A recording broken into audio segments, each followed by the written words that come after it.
துர்கா, தேவிமா, இப்போ அத்தைக்கு எப்படி இருக்கு? நல்லா இருக்காங்களா? சரி, டாக்டர் என்ன சொன்னாங்க? இல்ல மெடிக்கலி அம்மாக்கு எந்த பிரச்சனையும் இல்லைன்னு சொல்லிட்டாங்க. என்ன துர்கா சொல்ற? உங்க அம்மாவுக்கு உடம்புல எந்த பிரச்சனையும் இல்லனா ரத்த வாந்தி எதுக்காக எடுத்தாங்க? என்ன சொல்றேன்னு புரியல துர்கா. டாக்டர் அவங்கள நல்லா டெஸ்ட் பண்ணி பார்த்தாங்களா? அதெல்லாம் எல்லா டெஸ்டும் எடுத்து பார்த்துட்டாங்க. என்ன வீட்ல இருந்து வெளியே வர வைக்க நம்ம குடும்பத்துக்கு எதிரா செயல்படுற அந்த தீய சக்தி தான் அம்மாவை ரத்த வாந்தி எடுக்க வச்சிருக்கு. மத்தபடி அவங்க உடம்புக்கு ஒண்ணுமே இல்ல.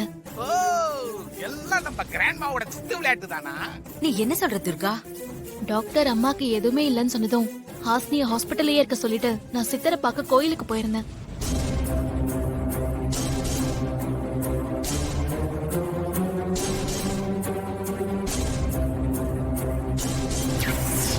அந்த சூனியக்காரி உன் உயிருக்கு குறி வச்சிட்டா.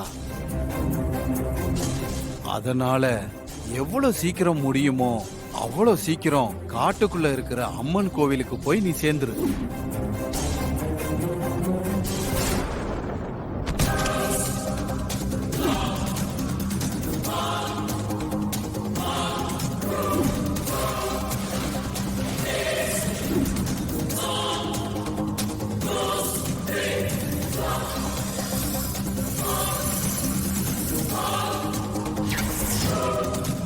நான் அந்த அம்மனோட அருளாலையும் சித்தரோட துணையாலையும் தப்பிச்சிட்டேன். அப்பா, ஓ, தப்பிச்சு வந்துட்டியா? ஆனா எங்க கிராண்ட்மா உன்னை விட மாட்டாங்களே. நல்ல வேலைமா, நீ நல்லபடியா வீட்டுக்கு வந்து சேர்ந்துட்ட. இப்போ அத்தைக்கு எந்த பிரச்சனையும் இல்லை துர்கா. அவங்க நல்லபடியா வீட்டுக்கு வந்துருவாங்கல்ல? வந்துருவாங்க சூர்யா. அந்த தீய சக்தியால அம்மா உயிருக்கு எந்த ஆபத்தும் இல்லைன்னு சித்தர் சாமி சொல்லிட்டாரு. நல்லது. ஆ,